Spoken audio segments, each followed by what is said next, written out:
Bueno, muy buenos días a todas las personas presentes. Decirles que es un placer, al menos por esta vía, poder estar acompañando.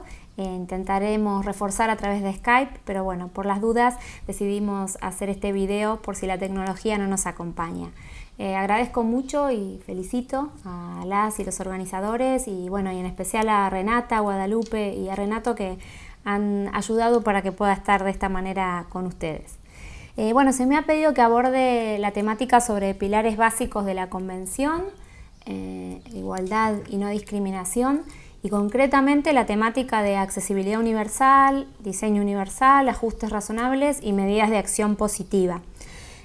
Calculo que deben haber escuchado previamente a la bella y brillante Patricia, así que han podido repasar e indagar y profundizar en los modelos de tratamiento de la discapacidad y en algunos conceptos que probablemente iré retomando a lo largo de la intervención.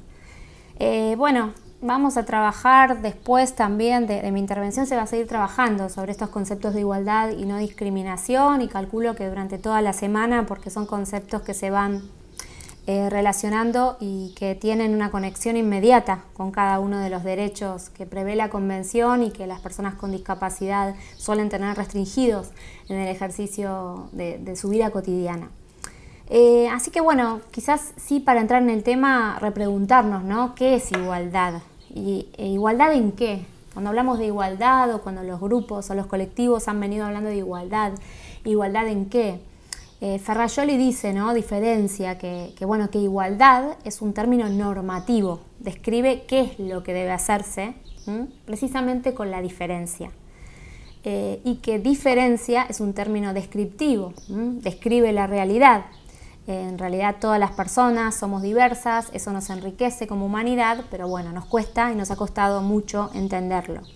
Entonces cuando nos preguntamos igualdad en qué, siempre me parece que está bueno situarnos y que cuando hablamos desde el plano jurídico y decimos que todas las personas somos iguales, en lo único que vamos a encontrar que somos iguales es en igualdad en derechos y en dignidad precisamente, ¿no? Derechos y dignidad. Un término contrapuesto, ¿no? Al derecho a la igualdad, a esta concepción que incluso ha ido variando desde una igualdad netamente formal en un inicio, cuando se fue construyendo este concepto, para pasar a una igualdad material, una igualdad de hecho, una igualdad que intenta de alguna manera penetrar en la realidad y que hoy en día ya se está hablando de una igualdad transformativa, una igualdad inclusiva. Les voy a comentar en unos minutos algunos de los debates que se dieron en el 25 de agosto, que tuve la posibilidad de estar en Ginebra en el marco de la reunión del Comité sobre los derechos de las personas con discapacidad, en la elaboración de una nueva observación general que va a ser precisamente sobre igualdad y no discriminación. He apuntado aquí algunas cuestiones que me gustaría compartirles para que luego ustedes puedan seguir el debate, ¿no? Decir, bueno, actualizar un poco el debate, pero sí se venía hablando de eso, es decir, ya trascender un poco estos conceptos de igualdad formal, ¿no? Igualdad material o igualdad de oportunidades, igualdad de resultados y hablar de una igualdad transformativa, ¿no? Y también de un concepto de igualdad inclusiva, luego retomaré esto. Decíamos que contrapuesto a este concepto de igualdad está el de no discriminación, ¿sí? Son dos caras de la misma moneda, dos facetas de un mismo derecho, pero que también es interesante y es importante que lo vayamos repensando y repasando. Yo sé, porque sé que allá hay muchos amigos, amigas, gente que ha venido estudiando muchos años algunos, otros quizás un poco menos, pero que bueno, que todos son conocedores y conocedoras de todos estos conceptos que estoy de alguna manera intentando repasar con ustedes y de la Convención sobre los Derechos de las Personas con Discapacidad, por eso quizás algunas cuestiones las paso más así a vuelo de pájaro, ¿no? Pero bueno, desde la otra cara de la moneda de la igualdad está la no discriminación. ¿Y qué es discriminar por motivo de discapacidad? Bueno, la Convención ha aportado, ¿no? Ha aportado algunas cuestiones interesantes que siempre destacamos, ¿sí? Que la discriminación por motivo de discapacidad protege no solo a las personas con discapacidad, sino a toda persona que pueda ser discriminada por motivo, sobre la base de discapacidad. Y que entonces al momento de evaluar si existe una discriminación por motivo de discapacidad, debemos trascender, deberíamos trascender también en otras esferas, pero debemos trascender la condición de la persona y mirarnos o centrarnos, ¿sí?, en el hecho. Y si la discriminación, esta distinción, exclusión o restricción injusta del derecho ha tenido por razón la discapacidad propia o de un tercero, de una tercera, en el caso siempre decimos, por ejemplo, la discriminación de una familia que tiene en el núcleo inserto una persona con discapacidad, la discriminación por asociación. Bueno, la Convención ha sumado en esto, y yo siempre digo que ha introducido por la ventana otras personas o categorías que quizás no estaban plenamente incluidas en la concepción o el desarrollo o el concepto que se da de persona con discapacidad, donde bueno, fue un término que se discutió mucho, donde siempre lo cuento, ¿no?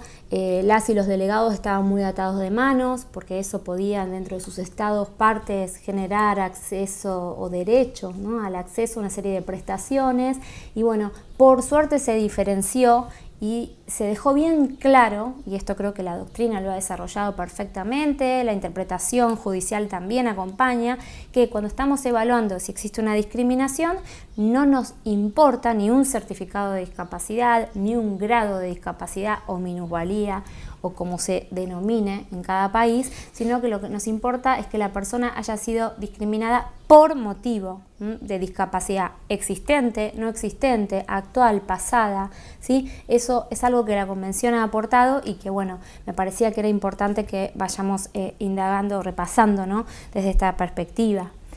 La Convención en un momento, digamos, el comité se preguntó si había que de alguna manera incluir todos los tipos de discriminación, directa, indirecta, intencional, no intencional, estructural. Y bueno, la Convención protege contra cualquier tipo de discriminación, aunque sí agregó y puso un plus en la obligación de adoptar ajustes razonables. Es decir, claramente la Convención establece que la no adopción de un ajuste razonable es una discriminación. Pero ya vamos a llegar a eso. Pero también ha de alguna manera aportado esta concepción que ya igual desde el derecho internacional con otras convenciones, una de ellas era la Convención para la Eliminación de todas las formas de discriminación contra la mujer, venía sumando en cuanto a la discriminación intencional o no, es decir, a los efectos de evaluar si un hecho es o no discriminatorio, un hecho, una cláusula, una norma, una práctica, no nos va a importar la intención, sino que nos va a importar el resultado. El resultado de ese diseño es discriminatorio con independencia de los prejuicios o de la intención que pudo haber tenido la persona, ¿sí?, la organización o la estructura que haya realizado ese hecho, esa práctica o la norma o lo que estemos evaluando. Eso también suma, eso también aporta, porque bueno, sobre todo en relación a la discapacidad, muchas veces, no me atrevo a decir que la mayoría, pero sí muchas veces, la discriminación es no intencional. Incluso muchas veces, y se va a ver cuando se aborde en un ratito la temática de la capacidad jurídica, la discriminación tiene las mejores intenciones. Muchas veces la protección de la persona, ¿sí?, pero que genera un resultado discriminatorio que la Convención viene a prevenir, a eliminar, y vamos a ver, creo que también hay que profundizar en esto, a sancionar. Bueno, nosotros siempre intento, cuando abordamos también la temática de la discapacidad, hacer un recuento o un paralelismo, la mayoría seguramente lo recuerda, pero quizás alguien no, cuando hablamos de derechos de las personas con discapacidad, ¿de qué estamos hablando? ¿Sí? En el momento en que se dijo y se justificó que era necesaria una Convención Internacional sobre los Derechos de las Personas con Discapacidad, esto también se puso en duda, ¿no? Y hoy a veces todavía seguimos pensando, o sigue habiendo cierta confusión en cuanto a hay derechos específicos de las personas con discapacidad. Estamos hablando de una especificidad. Y en ese sentido, recordemos los procesos de Bobbio, ¿no? Bobbio, cuando describe los procesos históricos de los derechos humanos, hace una distinción entre 4 procesos, ¿no? Y distingue, recuerdan, el primero donde los derechos humanos se positivizan, ¿sí? Dejan de ser lo que establece o lo que cree, lo que dice Dios o lo que dice el rey, para pasar a ser lo que está escrito en una carta magna, en un texto, ¿no? Por eso se dice que se positivizaron.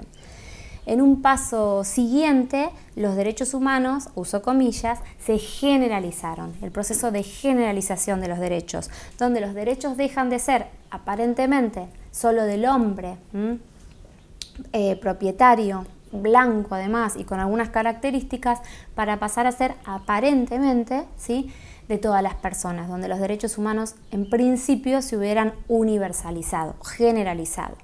Luego Bobbio describe un tercer proceso que es el de internacionalización de los derechos humanos, donde, bueno, a partir de la creación de ciertos organismos supranacionales que están por sobre la soberanía de los estados, estos derechos humanos dejan de ser solamente un problema de los países en su rango interno, sino que pasan a cobrar una dimensión internacional, ¿sí? Por eso hoy en día tenemos todas estas estructuras y por eso hoy en día los compromisos internacionales generan responsabilidad internacional y por eso hoy en día podemos llegar hasta instancias internacionales frente a la violación de un derecho humano en un ámbito de un espacio, del ámbito reservado de un país, ¿no?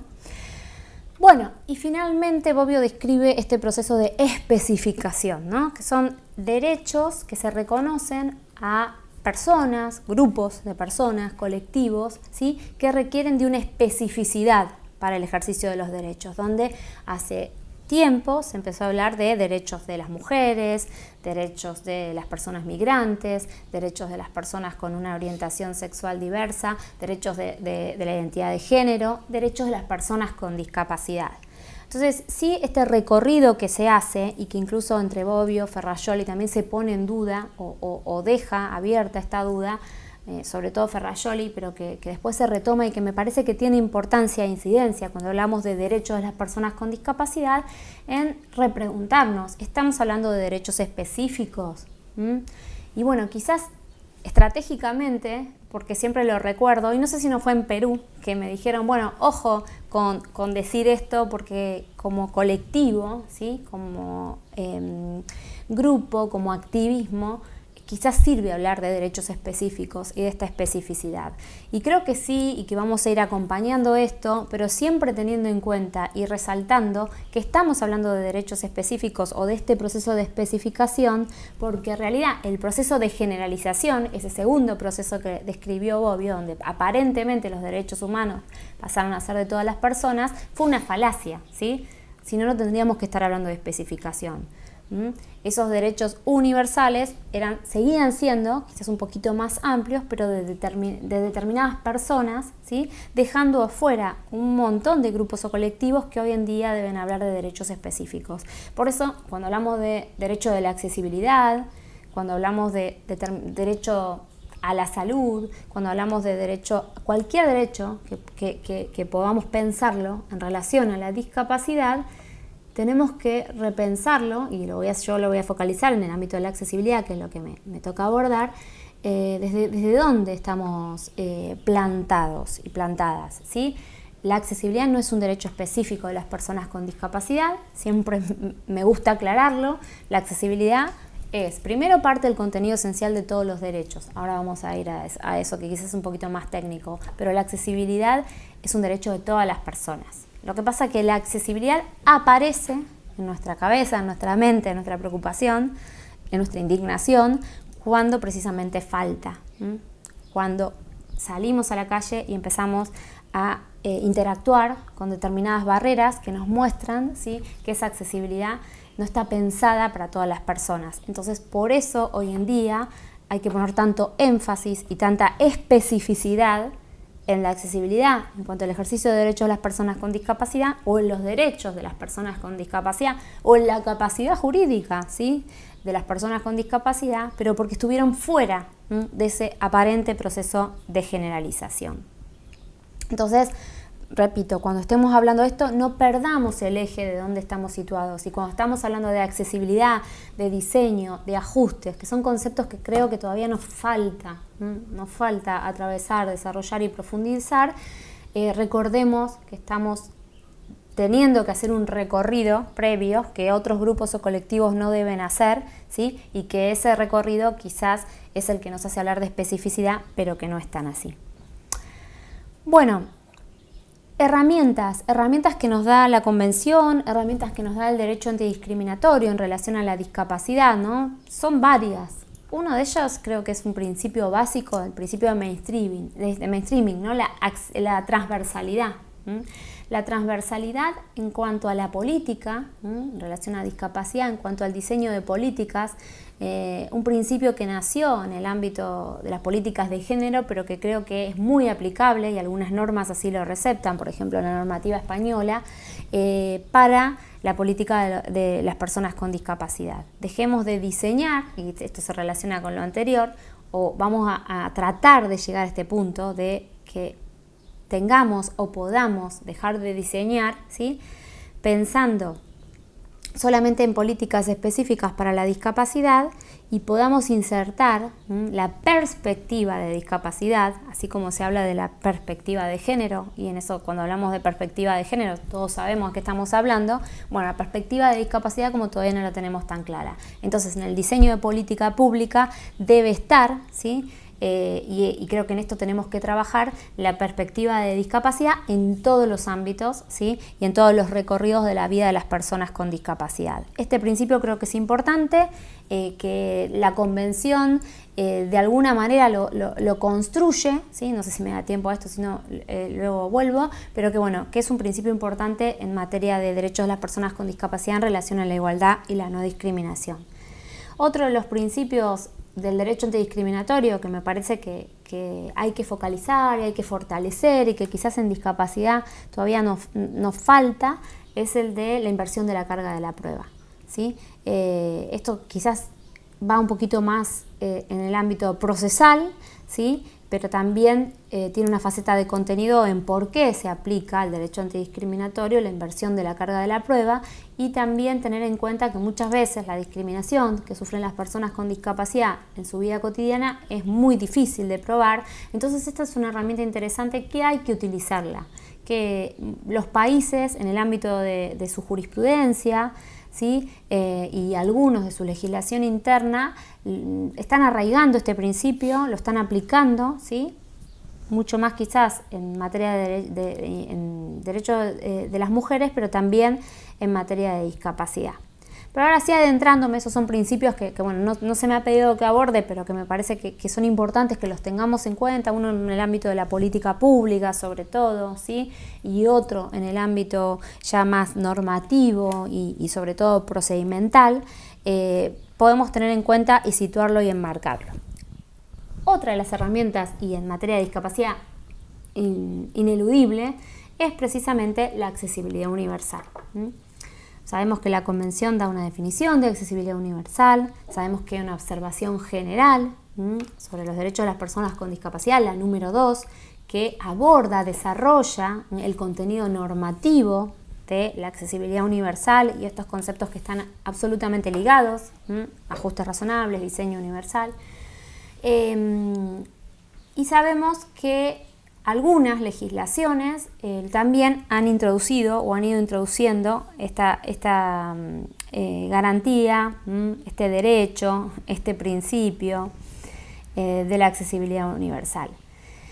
La accesibilidad universal está previsto, además del artículo 9 de la Convención, en varios otros artículos, desde esta perspectiva transversal precisamente, pero también en el artículo 3, este artículo de principios, que seguramente ha hablado Patricia previamente a esta intervención, y bueno, o sea que ya lo sitúa bien, porque lo sitúa, si bien no llega específicamente o técnicamente como derecho, yo creo que tenemos que hacer un ejercicio para fortalecer esa perspectiva de la accesibilidad, y ahora voy a llegar, la sitúa como principio, ¿sí? ¿Por qué? Porque la accesibilidad universal tiene varias facetas y una de ellas es como principio de la política pública también. Es decir, tiene que ser un principio rector de la política pública la accesibilidad universal, en materia no solo de discapacidad, ¿no? En materia de derechos de todas las personas,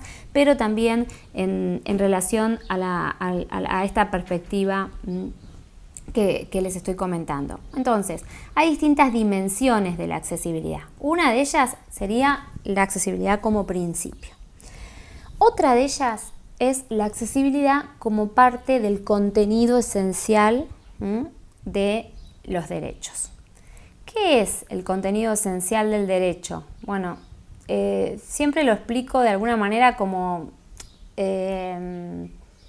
visualmente, me parece que queda claro para quienes quizás no son juristas o para quienes no han conocido, ¿sí?, esta doctrina alemana que ha tomado el derecho español y que también ha tenido incidencia en otros lugares. El contenido esencial de un derecho, por eso hago un círculo y me parece que es visual, es como más, queda más, es todo lo que tiene que tener un derecho, todas las características que tiene que tener un derecho para existir como tal. Si una de esas características falla, cae, el derecho ya no es tal. El derecho deja de existir. Entonces, si nosotros nos ponemos a pensar en cualquier derecho, el que ahora ustedes imaginen, cada uno, cada una, dentro de ese contenido esencial de ese derecho que ustedes estén imaginando, no puedo escuchar cuál es, ¿sí?, está el de la faceta de la accesibilidad. Caso claro, ¿sí?, en Canadá, la Corte canadiense, en un caso ya de hace muchos años, que es bastante conocido, personas sordas que demandan a un hospital público. En un caso era un matrimonio que tuvo que dar a luz mellizos sin poder comunicarse con el personal de salud. Y por otro lado también un señor que fue a atenderse al médico y que no pudo lograr explicar su dolencia ni por supuesto recepcionar el tratamiento idóneo, donde se demanda a un hospital público por la falta de intérprete de lengua de señas. Y bueno, y la Corte canadiense, que de alguna manera hace una interpretación muy interesante del derecho a la igualdad, por un lado, pero bueno, ya conocida. Por otro lado, también dijo que ahí había fallado, ¿sí?, o en realidad se había vulnerado el derecho a la salud, porque parte del contenido esencial, aunque no fue con esos términos específicos, pero sí creo que lo toma así, parte del contenido esencial del derecho a la salud es la comunicación con las y los profesionales de la salud. Y así en cualquier derecho que nos estemos imaginando: derecho a la educación, derecho a la movilidad, derecho al ocio, derecho al trabajo, ¿sí?, derecho al empleo. Cualquier derecho que nos podamos estar imaginando requiere como condición inherente esta faceta de la accesibilidad. Entonces, la accesibilidad es parte del contenido esencial de los derechos. También la accesibilidad, creo, yo estoy convencida, pero bueno, hay que justificarlo y hay que hacer un poquito más de elaboración, porque la Convención no lo plantea así, pero la accesibilidad es un derecho autónomo. Hay un derecho a la accesibilidad. ¿Cómo se puede fortalecer esta concepción de un derecho subjetivo y un derecho autónomo a la accesibilidad? Con normas que precisamente, y en la observación general número 2 dijo, ¿no?, esta falencia un poco de los estados todavía de introducir normativamente este derecho a la accesibilidad, y por eso es importante el reconocimiento de la accesibilidad como derecho de todas las personas, o desde esta especificidad, ¿sí?, de las personas con discapacidad, pero como derecho autónomo. Hay un derecho a la accesibilidad, y si se vulnera, bueno, tiene que haber una reparación, una sanción, y para también una serie de garantías previas. Y bueno, y un poco ligado a esto, llego a la cuarta dimensión, ¿no?, que es el derecho a no ser discriminado o no ser discriminada por ausencia de accesibilidad, que en realidad puede ser una interpretación del derecho a la igualdad y la no discriminación, ¿sí? Si nosotros desarrollamos qué es la igualdad y qué es la discriminación, ya podemos deducir que la accesibilidad, la ausencia de accesibilidad, es una discriminación, precisamente por falta de accesibilidad. Pero bueno, creo que esto sí queda claro en la Convención. Se refuerza en cuanto a un aspecto concreto de la accesibilidad, que son los ajustes razonables, ¿sí?, claramente lo dice, pero que sí, de alguna u otra manera, de una interpretación sistemática y holística, llegamos a esta conclusión, ¿sí?, que la cuarta faceta de la accesibilidad puede ser este derecho a no ser discriminado o discriminada por ausencia de accesibilidad. Estas facetas que les estoy comentando, por si a alguien le interesa, las hemos desarrollado en un estudio, en un informe, en el año creo que fue 2007, en el Instituto de Derechos Humanos Bartolomé de las Casas en la Universidad Carlos III de Madrid. Está, si lo googlean, informe sobre la accesibilidad universal en el marco del derecho, creo que era, ¿sí? Lo dirigió el profesor Rafael de Asís Roig y bueno, trabajamos un grupo de investigadores e investigadoras y esto lo hemos desarrollado. La verdad que nos costó mucho en ese momento, seguramente hoy en día ya pasaron 10 años, se podría quizás actualizar o mirar, o ya hay conceptos que están más desarrollados, pero bueno, si quieren pueden buscarlo para reforzar o para profundizar en estos conceptos. Bueno, esta desde una perspectiva, ¿no? Jurídica, es este encuadre de la accesibilidad, estas dimensiones de la accesibilidad. Ahora bien, seguramente si yo en vez de ser abogada fuera arquitecta, les estaría hablando desde otra perspectiva de la accesibilidad, ¿sí? Si fuera educadora, lo mismo. Por eso es un concepto que es transversal y que también tiene que abordarse desde un enfoque interdisciplinario, ¿no? Como toda la temática en discapacidad. Pero bueno, ¿qué sería la accesibilidad? ¿Y qué sería el diseño universal y los ajustes razonables, ¿sí? En el contexto, ¿sí? De la accesibilidad universal? Y bueno, yo siempre digo, y esto quizás apelo a algunos reduccionismos, puede haber grises, ahora lo voy a plantear más en blanco y negro, pero hay grises que ustedes conocen, que yo conozco, que seguramente luego podamos debatir. La accesibilidad universal lo podemos plantear como un fin, ¿no? Esta posibilidad o este derecho, ¿sí? De las personas con discapacidad, todas las personas, de participar en igualdad de condiciones, de manera segura, de todas las actividades de la vida cotidiana, ¿sí? Si nosotros nos planteamos la accesibilidad como un fin de la política pública, un fin también del derecho, ¿sí? Un fin propio, un fin del colectivo, ¿sí? Un fin del activismo. La accesibilidad lo planteamos como un objetivo, podemos tener dos estrategias, ¿sí? Para garantizar esta condición de accesibilidad, o condiciones de accesibilidad.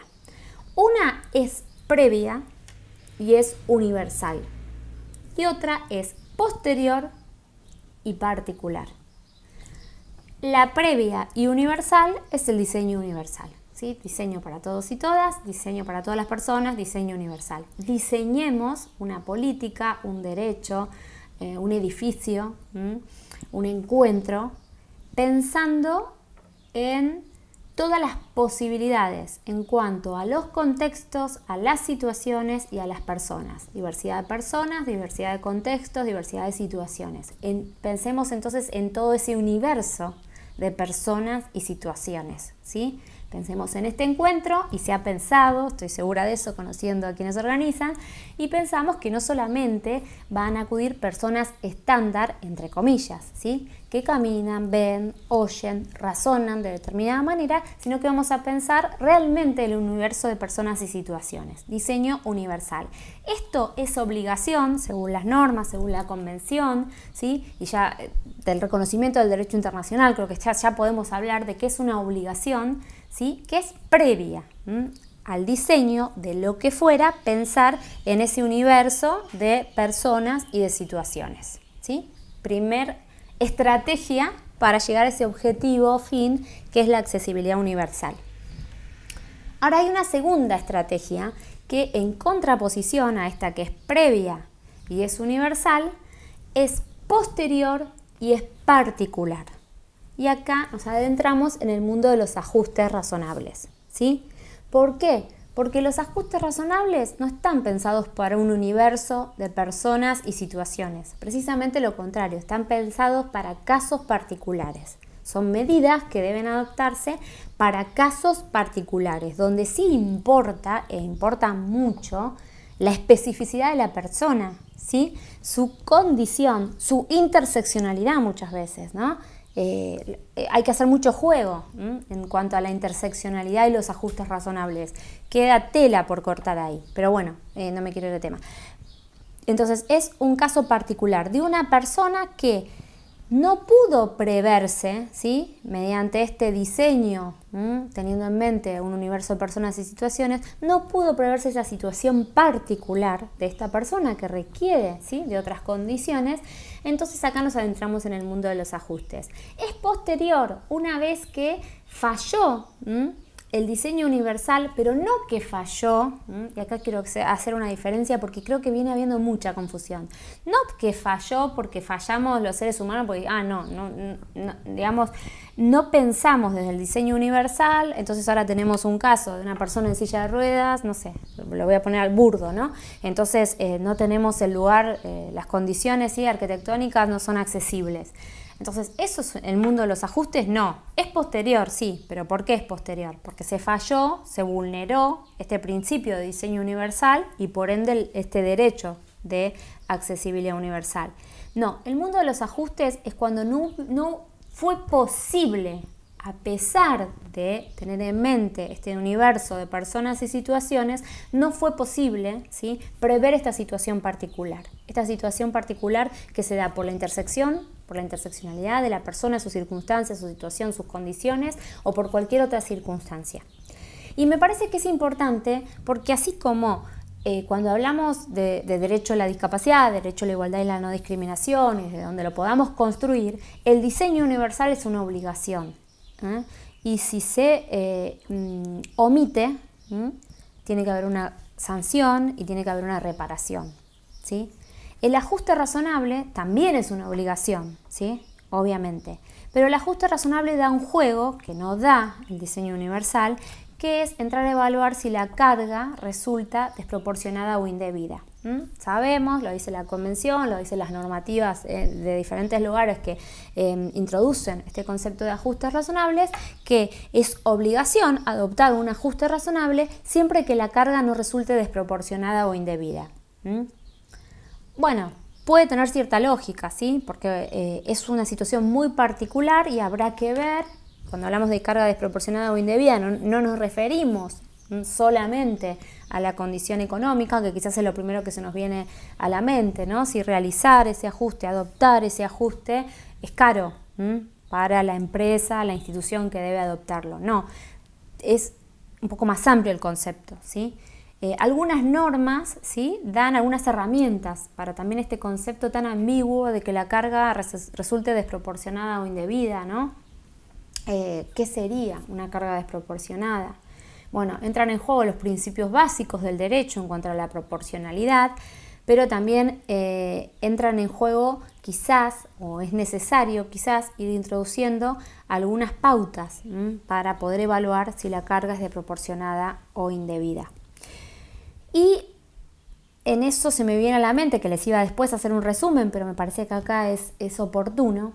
En esta reunión que les comenté del comité, donde se está elaborando la observación general sobre igualdad y no discriminación, que va a ser la próxima observación general del comité, hubo una intervención de la profesora Amita Danda, donde todo su énfasis lo puso en la necesidad de que podamos introducir desde ya y desde la observación que para evaluar la proporcionalidad o no de la carga en relación a un ajuste, ¿sí?, para evaluar si esa carga es desproporcionada o indebida, no caigamos en criterios, comillas, objetivos, ¿sí?, sino que tengamos en cuenta la opinión de las personas con discapacidad.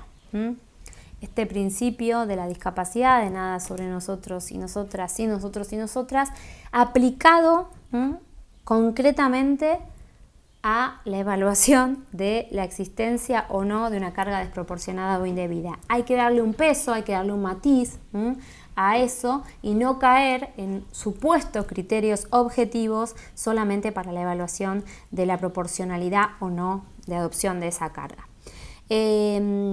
Algunos de los criterios objetivos que se han desarrollado en este momento sí tienen que ver con un criterio económico, ¿sí?, pero no solamente un criterio económico, sino que para ver si una carga es desproporcionada desde lo económico, ¿sí?, hay que tener en cuenta algunas circunstancias, hay que tener en cuenta quién debe adoptar ese ajuste, ¿sí? No sé, es una persona, es una empresa, qué tipo de empresa, en el contexto de las implicancias, ¿no? Y del costo de esa carga. ¿Qué implica para la persona con discapacidad su no adopción? Es decir, para la persona con discapacidad, la no adopción de ese ajuste razonable que se está discutiendo implica directamente la vulneración del derecho, implica una lesión al ejercicio del derecho, una restricción, o una molestia. Existen otros medios alternativos para poder garantizar, ¿sí?, el ejercicio de ese derecho. También se tienen en cuenta, y por eso acá se ve que se piensa el ajuste más que nada en términos económicos, la existencia o no de ayudas estatales, es decir, debería el Estado tener ayudas y subvenciones para que los privados precisamente puedan adoptar este tipo de ajustes cuando realmente el ajuste implique una carga muy alta. Bueno, hay que sumar, me parece, esta posición de Amita Dhanda diciendo, ojo, acá tiene que tener un peso importante el criterio de las propias personas con discapacidad en relación a la adopción o no. Después, la proporcionalidad, van a entrar en juego, ¿sí?, estos principios básicos del derecho para evaluar si algo es o no proporcional. Y el tema de los ajustes y esa razonabilidad de los ajustes, creo que da mucho juego en relación a esto y ya hay jurisprudencia, pero que muchas veces incluso confunde, y por eso vuelvo a esto de no confundir lo que es el diseño universal, las condiciones de accesibilidad y los ajustes razonables, confunde la no adopción de un diseño universal previo, decir, ahora estamos, digamos, de manera posterior tratando, ¿sí?, de solucionar o de garantizar el derecho, entonces nos estamos moviendo en el ámbito de los ajustes razonables. No estamos en los ajustes razonables en ese caso, ¿sí? No sé si se me entiende, es difícil hablar a una cámara, pero estoy ahí entre ser reiterativa o no, pero prefiero quizás serlo, ¿sí?, antes de que no se entienda el concepto. Pero me parece que hay que poner ahí un énfasis. Y sobre todo para algo que voy a volver en unos minutos, que es cómo juegan los apoyos en el contexto de la accesibilidad, el diseño y los ajustes razonables. Los apoyos del artículo 12 y los apoyos generales para el ejercicio de la capacidad jurídica y para la vida independiente. Voy a volver en unos minutos, si llego, a este tema que me parecía interesante comentarles.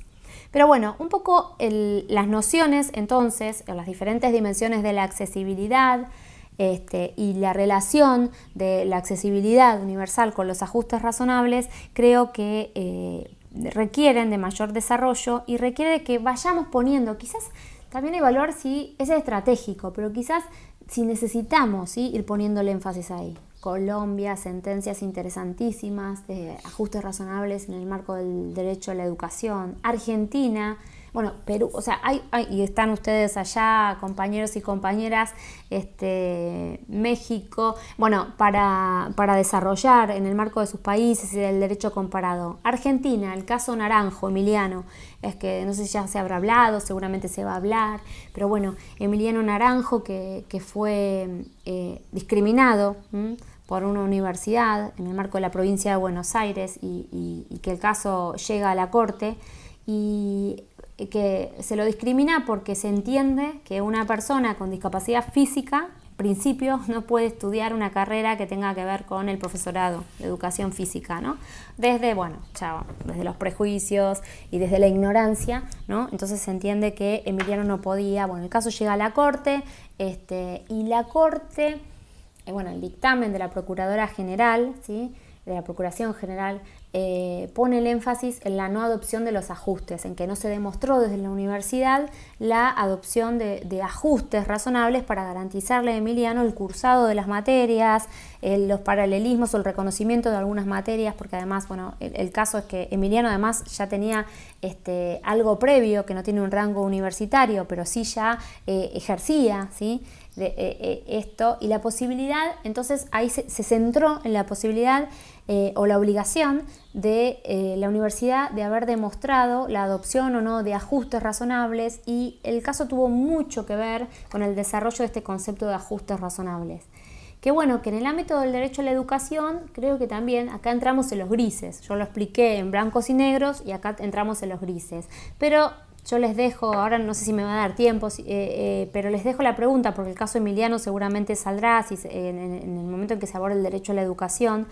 Si no nos estamos equivocando, pensando que ahí en realidad había una falta de adopción de ajustes, cuando en realidad nosotros deberíamos ya a esta altura de la humanidad, pensar que el profesorado de educación física no solamente lo van a cursar hombres y mujeres con cuerpos atléticos y con determinadas características físicas, sino que lo va a cursar o lo puede cursar o tiene derecho a cursar y transitar y recibirse y ejercer toda persona que tenga en su vocación, ¿sí?, el profesorado de educación física, y que hoy en día existen un montón de posibilidades para enseñar, para mostrar, para reproducir todo lo que hace al profesorado de educación física sin necesidad de estas supuestas características, ¿sí?, desde los cuales, desde los prejuicios, los estereotipos y la ignorancia se venían trabajando y esa era la perspectiva de la universidad.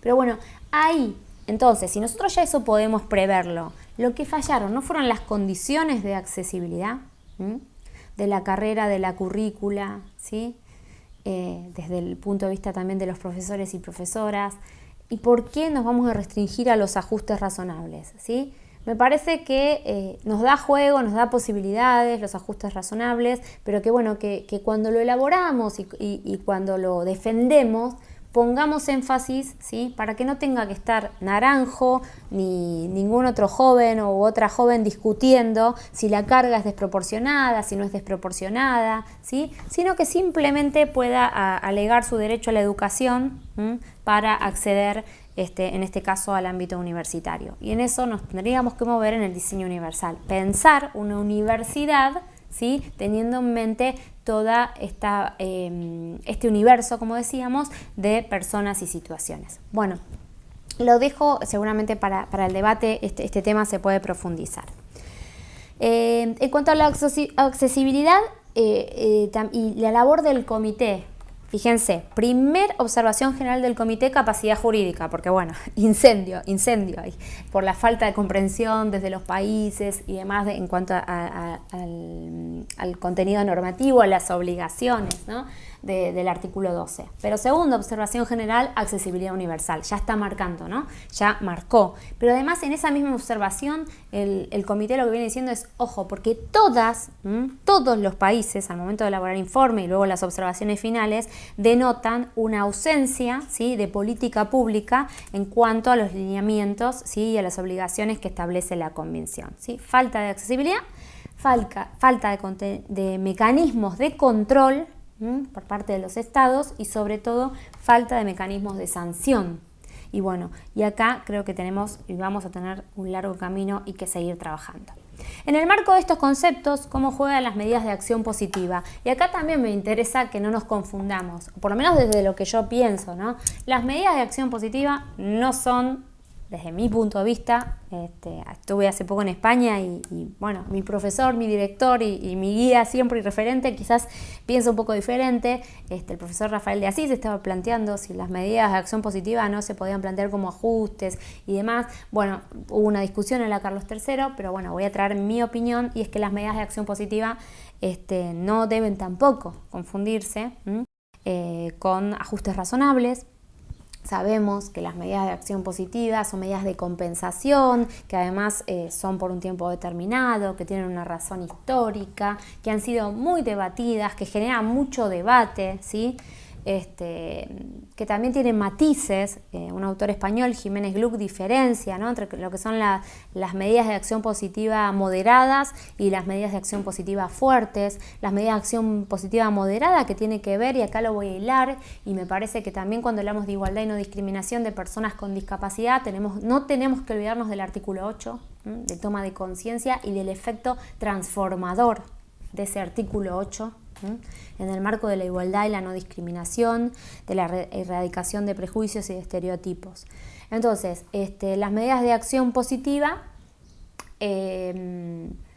algunas, las moderadas, según este autor, pueden ser medidas que tiendan, ¿sí?, a poner el énfasis en visibilizar algunas temáticas, ¿sí?, campañas de prevención de discriminación o campañas de visibilización en relación a los derechos de las personas con discapacidad y demás. Es decir, el Estado decide que va a invertir, ¿sí?, en una política de concientización social en relación a los derechos de las personas con discapacidad. Ahí no nos marcamos o no nos adentramos en debates ni en discusiones. Pero sí quizás las medidas de acción positiva que se denominan fuertes, ¿sí?, que son cuotas o determinados plus para el acceso a bienes escasos, acceso a trabajo. Generalmente en los países hay una cuota mínima de acceso a la administración pública, ¿sí?, acceso a la universidad. Bueno, discusiones que ya se han dado, ¿no?, en relación a otros grupos o colectivos, ¿sí?, las personas negras, ¿sí?, y que bueno, todavía siguen generando debate. Yo no voy a entrar en el debate de las medidas de acción positiva porque me parece que igual para mí es un tema superado, ¿sí?, que deben estar en la medida en que vengan de alguna manera a reparar algo de la discriminación estructural que sufren las personas con discapacidad. Y de la discriminación histórica ni hablar.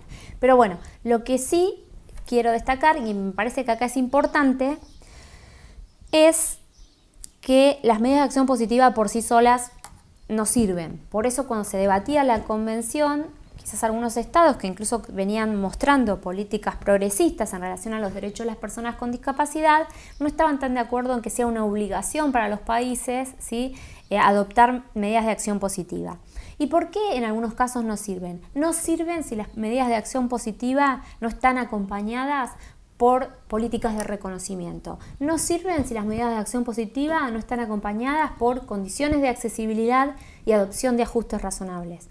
En el caso de las personas con discapacidad, la política de reconocimiento que acompañaría a una medida de acción positiva sería precisamente esto: garantizar condiciones de accesibilidad y adopción de ajustes razonables. ¿Para qué? Para que si la persona con discapacidad ingresa a un trabajo o al ámbito que fuera, ¿sí?, gracias a una medida de acción positiva, esa medida no falle, esa persona no falle en su labor, en su objetivo, en su trabajo o en lo que fuera, no falle por ausencia de condiciones de accesibilidad o de adopción de ajustes razonables.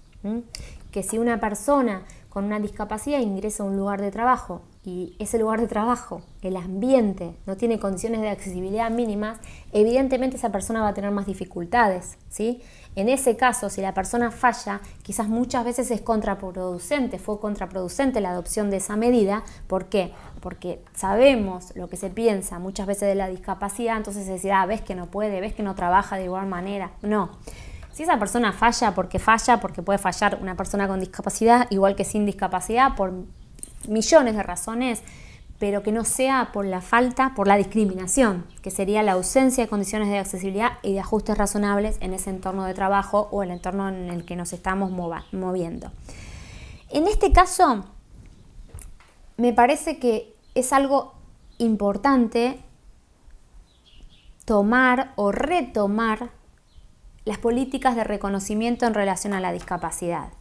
Y esto lo voy a hilar con algo, me quedan pocos minutos, ¿sí? Pero bueno, vamos a ver si puedo transmitirlo.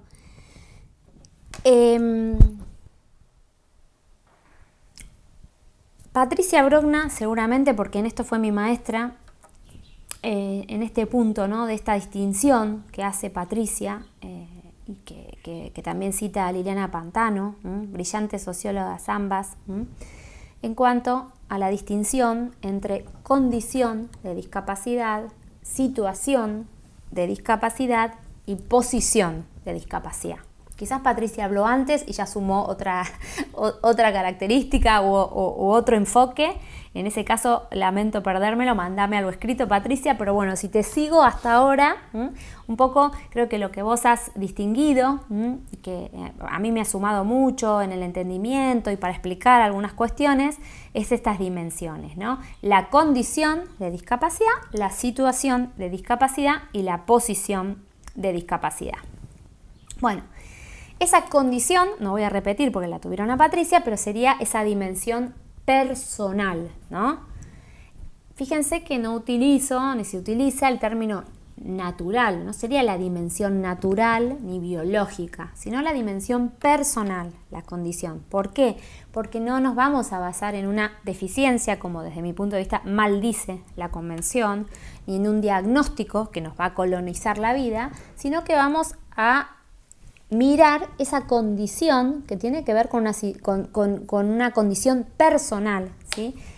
Una condición que me gusta a mí denominar diversidad funcional, en reemplazo de este concepto de deficiencia que pone el énfasis en lo negativo, ¿no? En el déficit de la persona o en criterios ya más biológicos o médicos que creo que debemos trascender en este punto y que bueno, el modelo social ha puesto mucho para trascender esta perspectiva, ¿no? De la condición como enfermedad, de la condición como desde un criterio biologicista, ¿sí?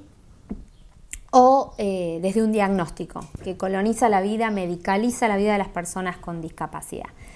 Creo que tenemos que centrarnos en la diversidad funcional, en lo diverso, ¿no? ¿Por qué? ¿Y desde dónde conceptualizamos lo diverso? Y acá sí quiero sumar una reflexión que estoy trabajando en un documento para publicarlo, espero que pronto, que es el criterio desde dónde, ¿no? Desde dónde conceptualizamos esa condición y de la incidencia en la identidad de las personas con discapacidad. ¿Por qué? Porque la identidad de las personas con discapacidad es una identidad heterónoma y negativa. O sea, la construyen los demás y además desde criterios negativos, ¿no? Salvo el caso de las personas sordas con mayúscula, que no me da tiempo a abordarlo acá, que bueno, construyen su identidad no como desde un déficit, sino desde una minoría cultural y lingüística, con una lengua propia, con una cultura y demás. Pero bueno, saquemos eso. Pero si no, la identidad de las personas con discapacidad es una identidad que es heterónoma y es negativa. Es la identidad de la insuficiencia, de la carencia, de la falta de autonomía, ¿no? Fíjense que la persona con discapacidad se da cuenta de su discapacidad, no la construye, se da cuenta a partir de la mirada de los demás, ¿no? De la sociedad. Pero además esa identidad generalmente se conforma a partir de una afección fisiológica, como decíamos, o de una deficiencia, ¿no? Y desde ese punto de vista decimos, y me incluyo porque hasta hace poco lo decía, que la identidad de las personas con discapacidad es muy heterogénea, ¿no? O sea, es claro, muy heterogénea ¿desde qué perspectiva? Desde la perspectiva, claro, porque no es lo mismo una persona con discapacidad intelectual que una persona con discapacidad física, que una persona que una persona ciega. Entonces es como muy heterogénea, ¿no? Claro, desde esa perspectiva, pero ¿desde dónde estamos evaluando, como decimos esto? Desde lo médico, desde lo fisiológico, desde las clasificaciones. Entonces me parece que desde esta concepción es muy difícil construir una identidad, ¿no? Porque reproducimos los criterios y las clasificaciones médicas. Por ello es importante, creo, que las personas con discapacidad redefinan estos conceptos. Dado que hasta hoy ha sido la sociedad quien ha definido estos conceptos y el modelo social ha dicho, en su momento, desde mi punto de vista estratégicamente, bueno, no hablemos más de la condición, hablemos de la situación, ¿sí? Porque la situación es estructural, la discriminación y pongamos el énfasis en eso. Claro, no se quería hablar más, y me parece que estratégicamente, repito, era necesario, porque esa construcción de la condición era a partir de criterios médicos, biologicistas. Entonces estaba bien dejar el debate. Sin embargo, algunas autoras feministas y del modelo social de discapacidad, Jenny Morris, Liz Crow, bueno, algunas de ellas ya hace unos años empezaron a decir, ojo, porque la condición, ¿sí? La diversidad funcional, si se me permite, no es neutra muchas veces es dolorosa, muchas veces, o sea, hay que volver a traer al debate esta condición. Pero ¿desde dónde? Claro, hay una negación por otro lado. ¿Desde dónde? Desde políticas de reconocimiento y desde el protagonismo de las personas con discapacidad, que me parece que no está mal que se hable de la condición, pero hay que redefinirla, ¿sí? No es no hablar, de eso no se habla y seguimos poniéndole énfasis. El modelo social, yo soy fan del modelo social, lo saben, pero bueno, ha puesto el énfasis en la situación, en la posición, pero bueno, creo que está bien que se vuelva al debate y en eso, por eso lo hilaba con las políticas de reconocimiento, a la diversidad, a la condición, ¿no? Pero ¿desde dónde? Desde las personas con discapacidad, desde su relato, desde su vivencia, ¿no? Y eso me parece que es importante. La segunda dimensión que distingue Patricia es la situación de discapacidad, ¿no? Que es esta dimensión interrelacional, situacional y dinámica que se da cuando entran en juego las barreras sociales, ¿no? Esta situación de discapacidad creo que ha sido descubierta desde el activismo del modelo de vida independiente en Estados Unidos, el modelo social de discapacidad. A mi entender, es la dimensión más desarrollada desde el modelo social, ¿no? Pero en este desarrollo nos hemos saltado un paso, me parece, porque no hemos tenido suficientemente en cuenta, ¿sí?, la condición, como decía. Y después está la tercera dimensión, que es la posición de discapacidad, que es esta dimensión estructural de las estructuras, ¿no?, que es el resultado de nuestras representaciones, de lo que nos imaginamos, ¿sí?, cuando pensamos en una persona con discapacidad, desde nuestras pautas culturales, desde nuestros esquemas, desde nuestros prejuicios, ¿sí?, desde precisamente esa construcción del modelo médico, ¿no?, de la condición de discapacidad. Y la posición es ese valor que le asignamos, nos enseña Patricia, a esa condición y a esa situación. Entonces, claro, la representación social de la discapacidad no es la de la diversidad, sino que es la de deficiencia. Desde ese lugar hay una posición de minusvalía, menos valor, ¿sí?, donde se asimila la discapacidad al déficit, a lo anormal, a la incapacitación, eso va a ver dentro de unos minutos, ¿sí? Y entonces, no sé, Miguel Ferreira, por ejemplo, ha propuesto, ¿no?, el término de altervalía para superar a esta minusvalía y para hablar un poco, que sería, desde mi punto de vista, el mismo enfoque que el modelo de la diversidad. Bueno, entonces me parece que es importante que tengamos en cuenta estas tres dimensiones, que sigamos profundizándolas, pero que retomemos esto de la condición y este criterio de la identidad. Me parece que esto hay que trabajarlo más, que esto también tiene implicancias y consecuencias, ¿sí?, a la hora de trabajar la igualdad y la no discriminación. En este comité, esta reunión del comité que les comentaba, donde se está elaborando la próxima observación general, una de las primeras intervenciones puso el énfasis en esto, o sea, en preguntarnos si teníamos que definir o redefinir la discapacidad y desde qué criterios para trabajar en la igualdad y la no discriminación. No sé qué va a pasar, yo creo que por las reacciones y por la complejidad del tema no lo va a hacer el comité, o sea, no va a focalizar en esta redefinición, pero sí creo que se marca una necesidad y una tendencia, ¿no? Ya finalmente, tenía un poquito más sobre esto, pero quiero sí llegar a un punto para hacer el cierre y para dar paso a la siguiente presentación, que si no recuerdo mal, según el programa, es la capacidad jurídica. Yo les decía que me parece interesante y me lo estoy preguntando hace mucho tiempo y les voy a contar algo, pero no estoy tampoco tan segura de lo que les voy a contar. Por eso en este momento me encantaría estar allá con ustedes y poder discutir y enriquecerme del debate. Pero cuando estuve participando en esta reunión del comité, me tocó abordar la temática de los apoyos en el contexto de la accesibilidad y de los ajustes. Bueno, creo que todos saben de qué estamos hablando cuando hablamos de apoyos, pero no conozco el público, entonces simplemente decir nuevo paradigma en materia de capacidad jurídica, ¿sí?, donde se trasciende un modelo sustitutivo en la toma de decisiones, que parte de concebir que hay personas que no pueden tomar decisiones autónomas, ejercer su autonomía, tomar decisiones, porque no lo hacen de manera correcta. Entonces hasta ahora que hacía el derecho civil la sustituía en la toma de decisiones.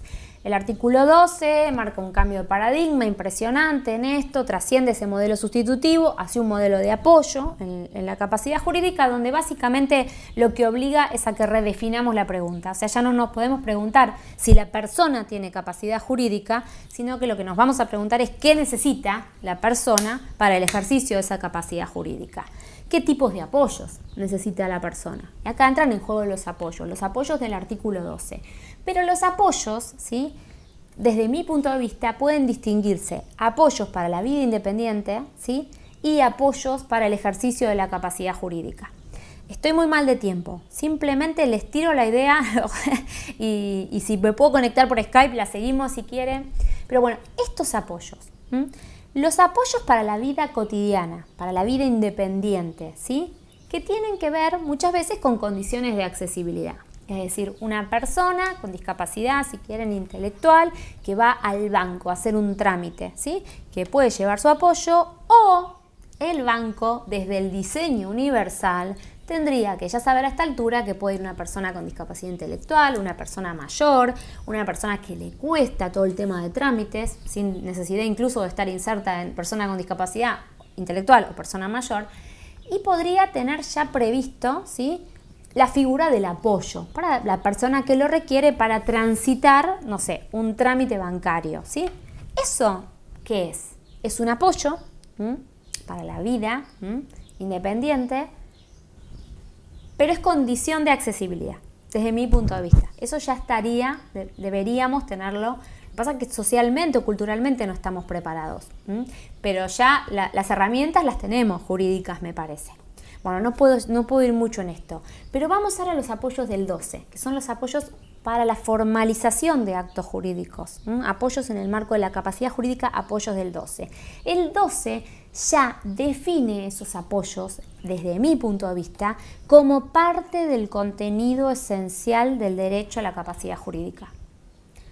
¿Estarían igual insertos si el artículo 12 no hablara de apoyos dentro de lo que es el contenido esencial del derecho a la capacidad jurídica? Sí, estarían. Desde la construcción que hacemos de la accesibilidad como parte del contenido esencial de cualquier derecho, los apoyos serían. Pero no necesitamos elaborar esa teoría, porque ya nos lo dice el 12. El 12 nos lo dice, es obligación, ¿sí?, proveer este sistema de apoyos para las personas con discapacidad que lo requieren.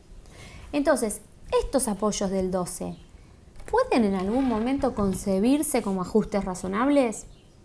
Tengo muchas dudas, porque me parece que el mismo 12 está diciendo que es parte del contenido esencial, ¿sí?, del derecho, que se debe tomar previamente, que obviamente que a veces es posterior, pero por el contexto en que se da y se ejerce la capacidad jurídica o la formalización de determinados actos.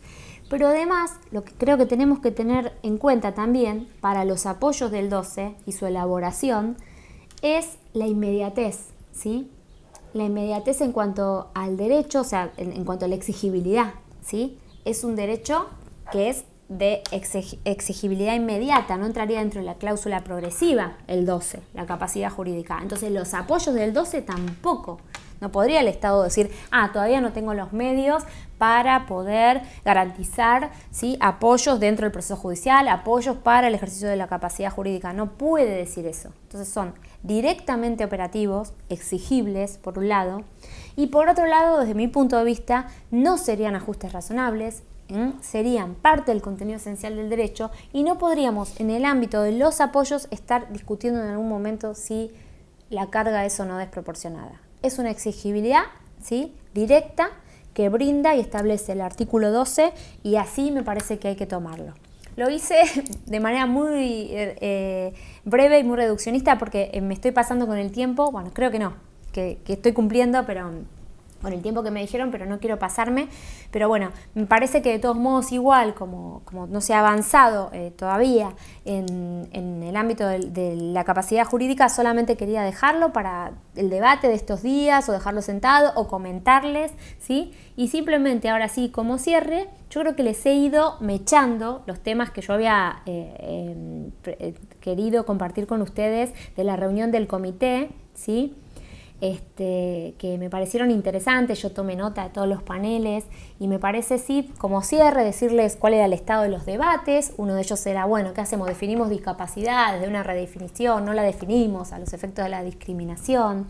Se puso también mucho énfasis en la discriminación interseccional. Estuvo nuestra querida Andrea Parra y sé que dentro de un rato va a estar nuestro querido Juan Sebastián también hablando de intersección. Entonces creo que sí va a tener esta observación general un muy buen enfoque de discriminación interseccional y la necesidad de la interseccionalidad también para evitar la discriminación. Se puso mucho énfasis también en el efecto transformador del artículo 8 en relación a los estereotipos, en dilucidar o intentar dilucidar específicamente desarrollar los conceptos de accesibilidad, de ajustes, de apoyo en el marco de esto. Se puso también mucho énfasis en la exigibilidad de los derechos económicos, sociales y culturales, en el proceso judicial, en la inversión de la carga de la prueba. Se puso también en duda, Lisa Waddington, por ejemplo, si la denegación de ajustes razonables sería discriminación directa o indirecta, o dejó abierta a ella la posibilidad, y creo que es lo que piensa, de una tercera opción o forma de discriminación diferente. Amita Dhanda, como los comenté, en cuanto a la conceptualización del ajuste razonable como un medio de lograr la igualdad de resultado, y en cuanto a la interpretación de los ajustes razonables, no desde parámetros objetivos, uso comillas, sino desde la subjetividad de las personas con discapacidad. Dijo, la razonabilidad debe evaluarse desde el punto de vista de las personas con discapacidad, o ese debe ser un patrón importante. La interseccionalidad también, y la relación de la interseccionalidad con los ajustes, y bueno, obviamente muchos otros temas, pero bueno, se me ha terminado el tiempo. Decirles que, no sé, por ahora es hablarle a una cámara, pero me imagino detrás muchas caras muy queridas y conocidas y muy respetadas y admiradas, así que desde acá les mando un abrazo enorme, que espero poder seguir dándolo a través de Skype, y si no es así, saben que siempre estoy disponible por correo electrónico o por el medio que quieran para seguir estas discusiones y muchas otras. Les mando un abrazo muy fuerte, que sea muy exitoso este curso, que puedan seguir enriqueciéndose y enriqueciéndonos, y bueno, hasta siempre. Gracias.